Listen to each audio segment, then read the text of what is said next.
কি সমস্যা কি তোদের? ঘরে বউরি খাবার বিকলি কেন? কি করবো, আমরা তোদের কাছে স্বামী না। 3বার কবুল বলে বেতন ছাড়া একজন কাজের লোক লিছে।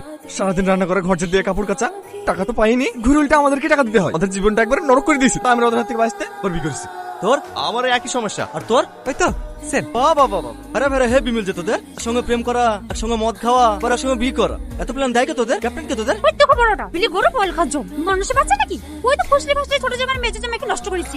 আমাদেরকে কেন ভাই নষ্ট করতে যাবে? আমরা যা করছি নিজের ইচ্ছাটা করেছি।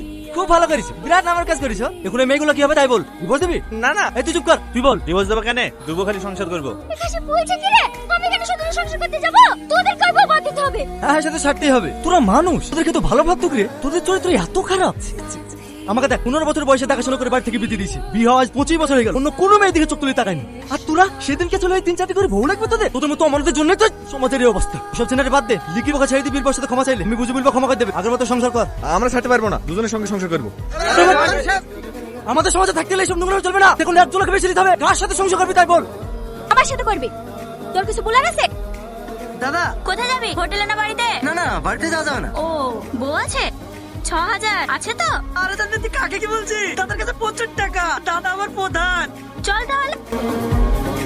এই যে হ্যাঁ না না, কোনো অসুবিধা নাই। এমনিতেও তো মুসলিম সমাজে সার্টিফিকেট করার নিয়ম আছে। তাছাড়া ছেলেদের ইনকাম তো খারাপ না, পপ সন্তান ক্ষমতা আছে। বোন হাসি তাহলে, হাত তোমাদের দোষ আছে। জামাকে ঘর জামে রেখেছে, এভাবে খাটি লাও। সংসার করো সংসার করো। চো ভাই ভাই ভাই চলো। 1 মিনিট, তোমরা যদি সত্যি সংসার করতে চাও তাহলে চলে আসো। বাই। তুমি আমার বাড়িতে কি করতে এসছো? থাকতে আসিন, আমার মোবাইলে চার্জার আর জামা কাপড়গুলো নিতে এসছি। যাও তো যান, ঘরটা খুব নোংরা নোংরা লাগছে। ও জামা কাপড় গুলো এসে বাইরে ফেলে দাও। ও যেটা পরে আছে ওটাও আমার কাপড়। খুলে দিছি। হ্যাঁ হ্যাঁ, ছোট লোকের জিনিস খুলে দাও। আজ বিকালে তোমাকে নিয়ে শপিং মল যাবো, ভালো ভালো শাড়ি কিনে দেবো। ঠিক আছে যান।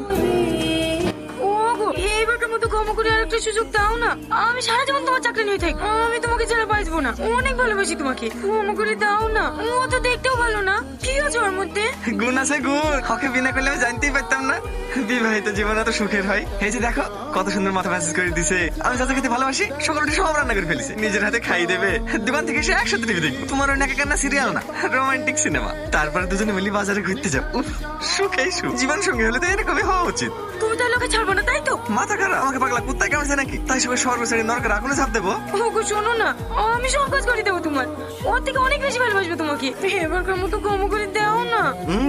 সরি, 2 বছর সময় দিয়ে দেখেছি তোমার, আর না। চলো যান, গোসল করে লাউগা। হ্যাঁ হ্যাঁ চলো।